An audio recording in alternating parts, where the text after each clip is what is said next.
Class 10th math का objective question आपके लिए आए हैं जो 2026 एग्ज़ाम के लिए लाभप्रद होगा। आइए समझ लीजिए। निम्न में से कौन x - 2y बराबर 0 तथा 3x + 4y बराबर 10 का हल है। तो आइए इसका हल कौन है, इसको आप इस विधि से भी बना सकते हैं, नहीं तो मान बैठा के भी बना सकते हैं। तो बना लेंगे कि x - 2y बराबर 0 है, समीकरण फर्स्ट हो गया। और ये है 3x + 4y बराबर हो गया 10। तो फर्स्ट में जो है आप गुना कर दीजिए 2 से और प्लस कर दीजिए सेकंड को, तो बराबर हो जाएगा कि 2x - 4y बराबर 0, 3x + 4y बराबर 0। ये कैंसिल हो गया। 5x बराबर 0, तो x बराबर हो गया आपको 0, x बराबर 0 हो जाएगा। यहाँ पर लिखा हुआ था कि x - 2y बराबर 0, हमने लिखा x - 2y बराबर 0। यहाँ लिखा था 3x + 4y बराबर 10, तो 3x + 4y बराबर 10। समीकरण फर्स्ट में यहाँ 2 से गुना कर दिया और सेकंड को जोड़ दिया, तो 2 से गुना किया तो 2x + 4y हो गया, और नीचे ज्यों का त्यों हो जाएगा। बराबर में यहाँ 10 जो छूट रहा था अभी ये कैंसिल हो गया पद समान चिन्ह विपरीत से। 3 2 हो गया 5x, और बराबर में हो गया कितना 10। तो x बराबर जब हम निकालेंगे x बराबर, तो 10 बटे हो जाएगा 5, तो कैंसिल हो गया 2 बार में।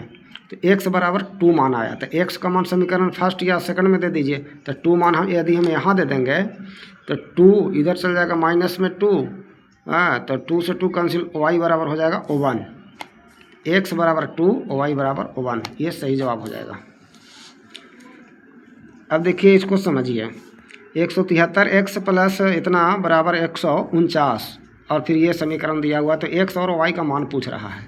आप समझ लीजिए सबसे पहले नंबर कि दोनों को जोग से ही छोटा है, तो यदि पॉजिटिव वाला ही तीनों हम मान बैठा सकते हैं कोई भी, तो जब भी हम लोग इसको जोड़ेंगे तो इतना से तो ज़्यादा हो जाएगा।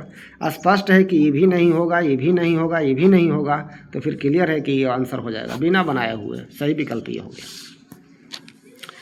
अविरोधी समीकरण युग्म के कितने हल हैं, ये तो आपको रट के याद कर लेना चाहिए। एक होता है, आइए यहाँ समझिए, 2x + 3y बराबर 11 और इतना बराबर 24 के हल हैं। अब इसको हल करना है, तो आइए हल कर लेते हैं। 2x + 3y बराबर 11 है और 2x - 4y बराबर -24 है। क्लियर। तो कहने का मतलब कि ये समीकरण फर्स्ट हो गया, ये सेकंड हो गया। फर्स्ट में से सेकंड को घटा दीजिए तो ये माइनस हो गया, प्लस हो गया, और ये प्लस हो गया, कैंसिल हो गया। तो यहाँ हो गया 4 3 7 y बराबर हो जाएगा आपको 4 1 5 और 2 1 3, 7 5 35, 5 बार में कट गया। y का मान 5 आ जाएगा, y का मान 5 आ जाएगा।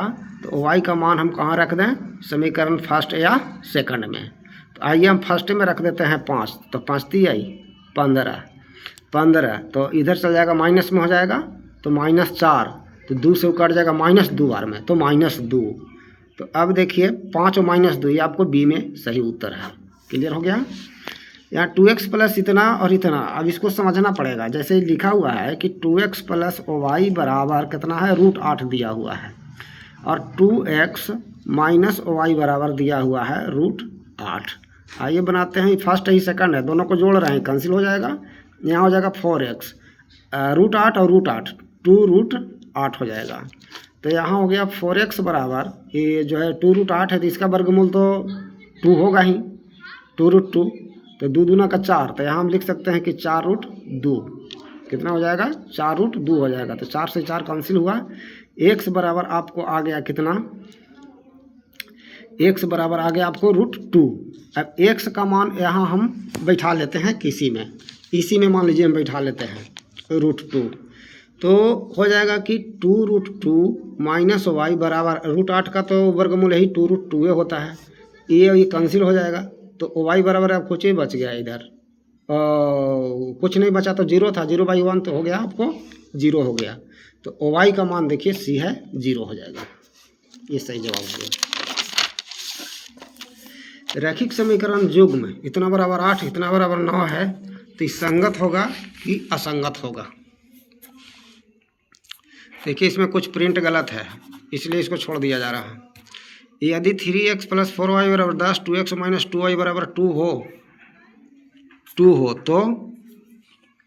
तो x और y का मान पूछ रहा है। चलिए ये अभी उसी तरह से बन जाएगा कि 3x + 4y = 10 है और 2x - 2y बराबर कितना है, 2 है। यह है सेकंड समीकरण, यह है फर्स्ट समीकरण। सेकंड में आप 2 से गुना कर दीजिए, उस सेकंड को फर्स्ट में जोड़ दीजिए, तो हो जाएगा कि 3x + 4y = 10। यहाँ हो जाएगा 2 से गुना किए हैं तो 4x - 4y = 2 दूना का 4, ये कैंसिल हो गया, 4 3 7, यहाँ हो गया 7x बराबर ये हो गया 14, तो 7 से कट गया 2 बार में, x बराबर कितना हो गया, 2 हो गया। अब x का मान किसी में भी बैठा लीजिए तो y का मान आ जाएगा। x का मान आया है 2, तो 3 दूना 6, इधर जगह तक घट गया, हो गया 4, तो y बराबर 1 आ जाएगा। तो कि पहले का ही आंसर आपका सही हो गया। आइए समझिए, यदि समीकरण 3x² - इतना प्लस इतना बराबर 1, इसका मूल जो है एक वो है 1/3, तो दूसरा का मूल पूछ रहा है। तो आप देखिए कि अल्फ़ा प्लस बीटा बराबर क्या होता है, -b/a, तो हो जाएगा यहाँ 10/3, माइनस माइनस प्लस हो गया 10 में। अब एगो मूल कोई एगो ले लीजिए, 1/3 ले लीजिए, तो 1/3 + बीटा बराबर 10/3, तो हमको बीटा बराबर हो जाएगा 10/3 - 1/3 बराबर हो जाएगा 9/3, 3 से कट गया 3 बार में। सही जवाब आपका विकल्प डी हो जाएगा।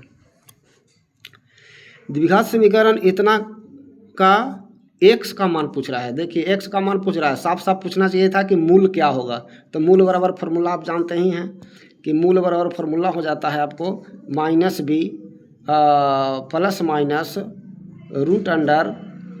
-√b² - 4ac/2a, जौन में होगा तो उनमें सही हो गया। ये लग रहा है इसमें है b² - 4ac, b² - 4ac, b² - 4, ये देखिए इसमें है, सी में, सी विकल्प आपका सही हो गया। विश्वास है आप समझ गए होंगे। धन्यवाद।